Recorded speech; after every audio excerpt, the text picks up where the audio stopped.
We are at the Phoenix Art Museum today. We are looking at World War I gallery collection of Sikhs in the British Indian Army. You can see all around there are pictures of Sikhs everywhere. One should ask a question, how did it happen? Why so many Sikhs in the British Indian Army? Well, we can take that back to a single event that occurred in India in 1857. It was a mutiny. It was a mutiny of the Bengal Army, which resulted in this event. All right, we'll come to that later. Let's go back just before that.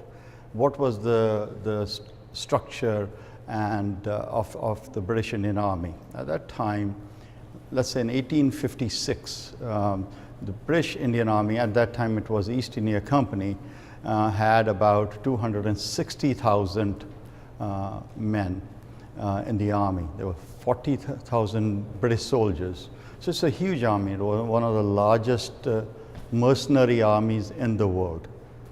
And how did they recruit this army? I mean, they came as a trading company, but they initially, to protect their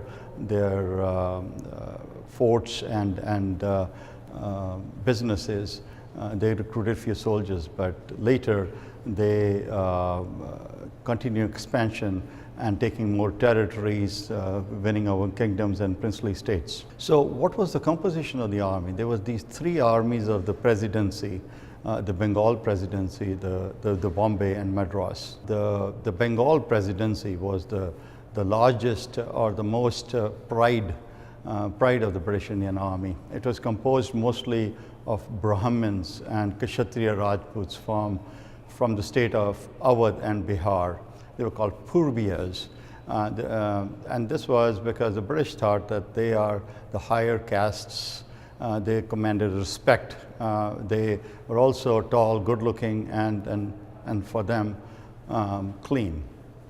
And so this big army controlled everything. In fact, used this Bengal army to take over the last kingdom, which was the kingdom of the Sikhs in Punjab. So what happened in 1857? As we know, that there was a discontent already in this predominantly Hindu high caste Brahmin army, and finally the last straw was that when this new Lee Enfield rifle came in, they had to break open the cartridge with the mouth, and the rumor got around is that it was laced with beef and pork.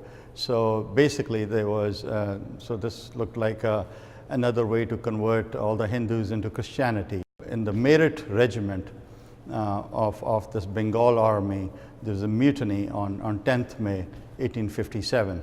Quickly spread to Kanpur, Lucknow, and so and north central India. And basically it continued for about a year and a half.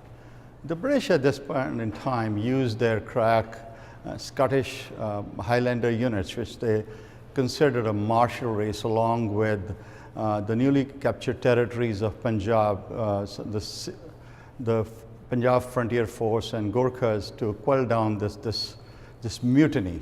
So basically, another thing happened during the mutiny was these mutineers, when they took over Kanpur and Lucknow, what they did was that they were in those small garrisons, there were women and children, especially in Kanpur, about 200 British soldiers, 150, 200 women and children.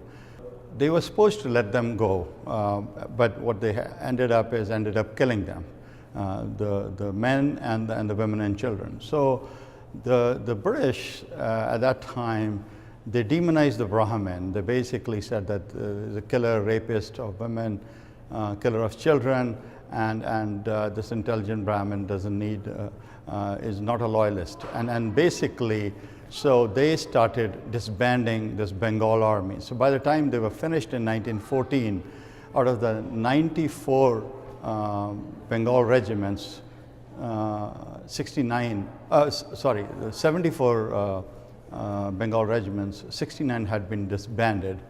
And the other narrative that came along is that the people who live in the highlands, the Western, the Punjabis, the Sikhs, the Gorkhas, the Punjabi Muslims. These were quote unquote martial races. They had traits, they were meant to fight in war, and they were far superior than the armies of the South, and which the presidency armies of Madras and to a certain extent Bombay. They made this narrative of quote unquote martial races, and they equated those to the Scottish Highlanders, who they had known were great warriors because they have used them in a 7-year war and then Crimean War. So these guys were prized soldiers in the British Indian Army. One of the guys who basically took this concept a step further was this young lieutenant at the time of mutiny. He finally became Field Marshal Lord Roberts. He went all the way high up in the hierarchy, and he and his people to follow him very much believed in this martial theory.